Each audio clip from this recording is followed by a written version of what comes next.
Finally, Jaron Boots Ennis breaks his silence on the Vergil Ortiz fight. What went on? What happened? And I'm here to talk about it in this video. So let's get into it. In a brand new interview with YSM Sports, Jaron Ennis did an exclusive where he kind of wants to speak on what happened, right? Regarding the fight with Vergil Ortiz, legendary fallout. People were looking forward to it. Fight not happening. People are disappointed. And he wanted to give his take on the causation. So you guys heard the clip. He says, quote, the host says, "The whole world is calling you a duck. Why did it take you so long to speak out on the situation in depth?" Right? So just that leading question is already putting Jaron Boots Ennis in a bad position because he doesn't answer the question. I mean, I guess he does. Let's get into what he said. He says, quote, "Not gonna lie, I was heated. I was angry." Right? So it's already off to a rough start, in my opinion. And I'm gonna fully break this down. I reached out to everybody involved to get down to the bottom of what was going on, and it was a bunch of miscommunication. I got a great team and I hired them to do their job, but I just felt like I was out of the loop. From now on, I will be more in tune of what's going on. Wow. Where do I begin? Well, one of the books I read was Robert Greene's The 48 Laws of Power. I've talked about this book for years on the channel, and there's certain laws where to achieve power, you must abide by the rules, or it's in your benefit to, it would behoove you to it'd be beneficial to abide by these laws, right? He calls them laws. Law number 4, so you don't even have to be deep in the book, but law number 4 is always say less than necessary, right? And basically, when you are trying to make an impression using your words, sometimes less is more, right? You don't want to speak and overspeak to the point where it makes matters worse. Like, for example, this law in practice would be a person who's been accused of a 187. You guys know what a 187 is. And the police are trying to interrogate you, and you see the episode of First 48 or Law and Order or whatever, or Real Life, and the police are trying to get to the bottom of it, and they're trying to, somehow connect you to this shooting or whatnot. And what do you always hear people say? I plead the fifth. I want to talk to my lawyer, right? That's because they're observing law 4 of the 48 Laws of Power. Always say less than necessary, because the cops, for sure, 12, they are recording you and they're recording the conversation. So you've had people who have confessed to crimes and later tried to recant and say, oh, it was a coerced confession, I didn't really do it. But now it's kind of damaging because you're on record signing and saying this, and they could play the tape, blah, blah, blah, right? So always say less than necessary. The reason I'm schooling you guys is now is one of those times for Jaron Boots Ennis, right? My thing is this. He could do whatever he wants. He's a grown man.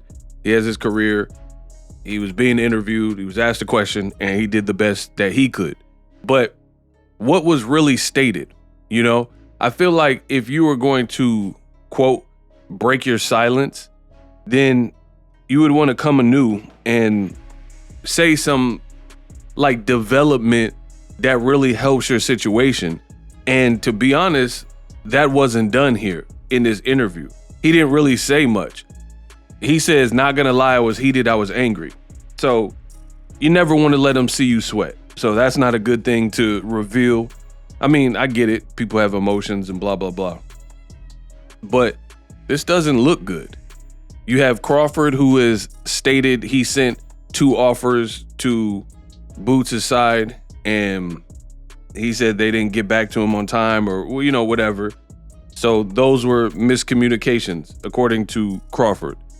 He said he sent an offer, and Boots' team, there was miscommunication. Now you have a third miscommunication, allegedly, right? Where he's saying this one is a miscommunication regarding Vergil Ortiz. So you didn't really explain anything, you know? So it's like, what's the point of doing a tell-all where you don't really tell anything? You don't really make it clear. People are still going to call you a duck. So I don't really understand the purpose, you know? And some things in life is not for everybody to understand. I don't know why he did this, why he said this, but the energy is very low. It's a low energy interview. And, you know, that's not probably a time where you should do an interview. And again, when you don't reveal anything, what was the point of this? You know, what's the point of like, hey, I'm gonna tell you guys what happened. You didn't really say anything. The people, like, nothing you said in this interview is going to swerve people who are on the path that believe you ducked the Vergil Ortiz fight, right? You're just saying, hey, it was a miscommunication. And I told you, my thing is this. The reality is, if he chose to stay at 147, and I'm very consistent, if he wants to stay at 147, I don't have no beef with that. But once you open the floodgate and make statements that him or his team have done, that's where you're on your own. You know what I mean? It's similar to Devin Haney and Ryan Garcia. Ryan missed weight by an egregious amount, 3.5 pounds roughly, right? He broke the contract, he defaulted. That is a Ryan Garcia problem. It could have remained a Ryan Garcia problem and been totally his fault, but Devin and his team still thought they could beat Ryan, so they negotiated, they took payoff money to accept the weight overage, and then he gets scraped the next day, and then the Haneyacks are like, oh no, but the weight doesn't work like that.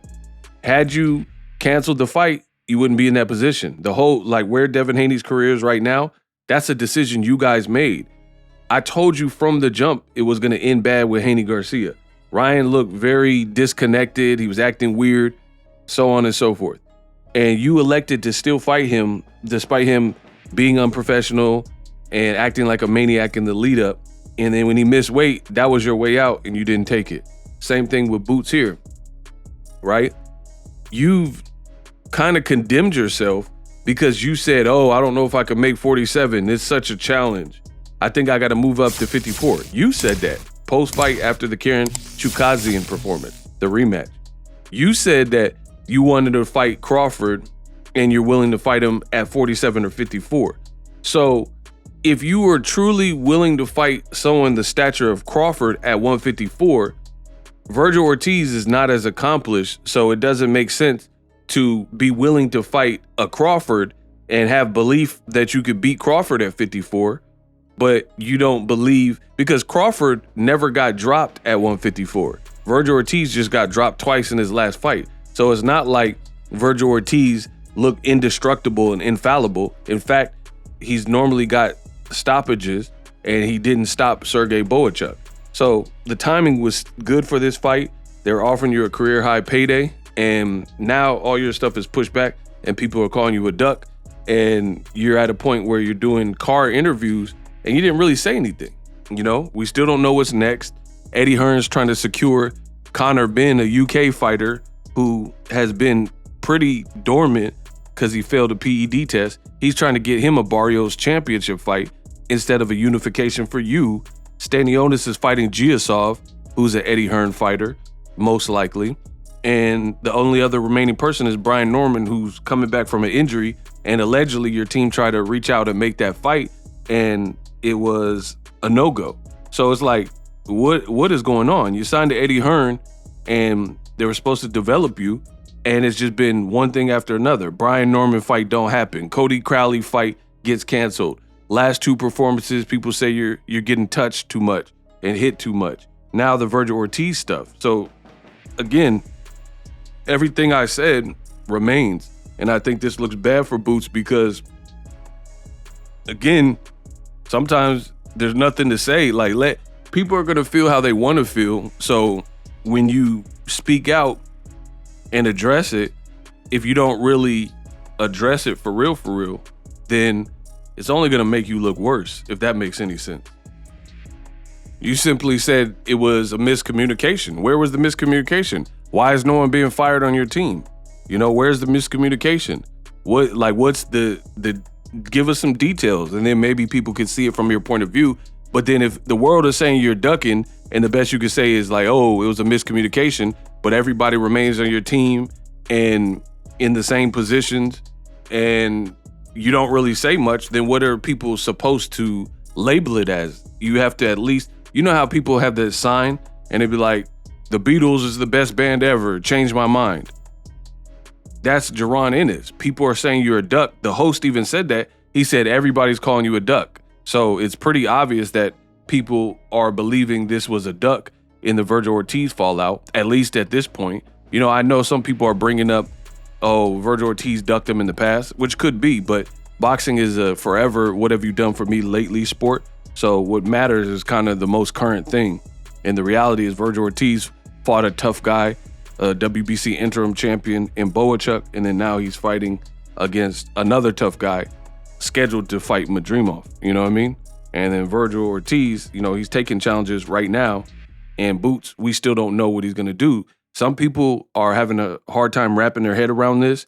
They know I'm the best in the business and it's not even close, and I don't sugarcoat it, and everything I'm saying is true, but they're still trying to formulate some kind of game plan to explain away, oh, but Vergil, he ducked in the past. Bro, we're not worried about the past. We're worried about the current and what this looks like now, you know? And they're still trying to find a way to absolve Boots, and it's Boots and his team that are responsible for why the public is condemning him right now, period.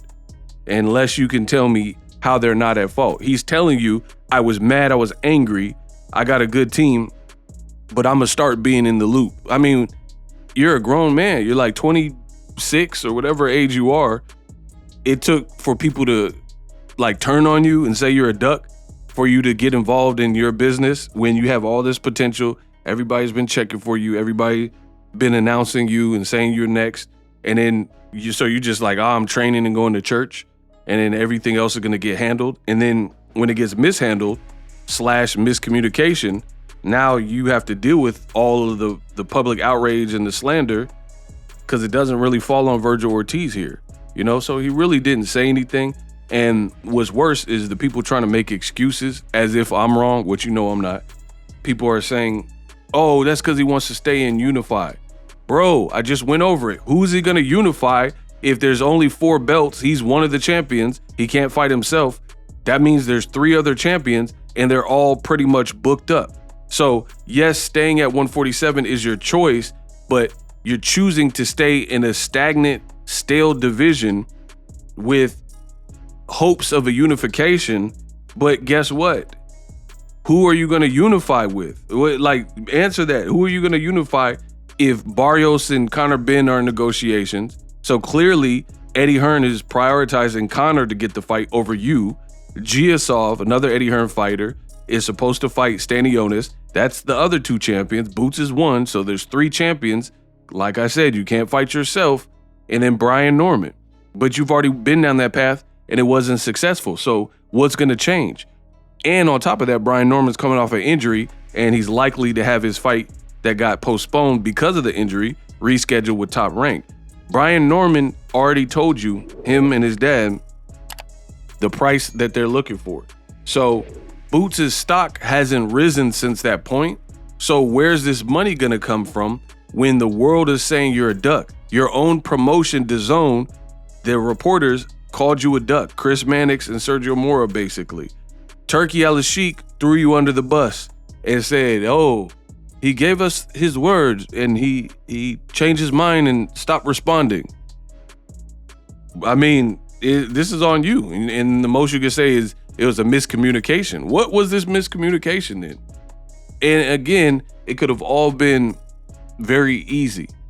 If you want to stay at 47 and then, like, you know, don't waste nobody's time and just say, I'm staying at 47. Me and 54 is a later thing and we'll lock horns later. It's that simple, you know? So people trying to do all this mental gymnastics to make this make sense, and they can't. Subscribe.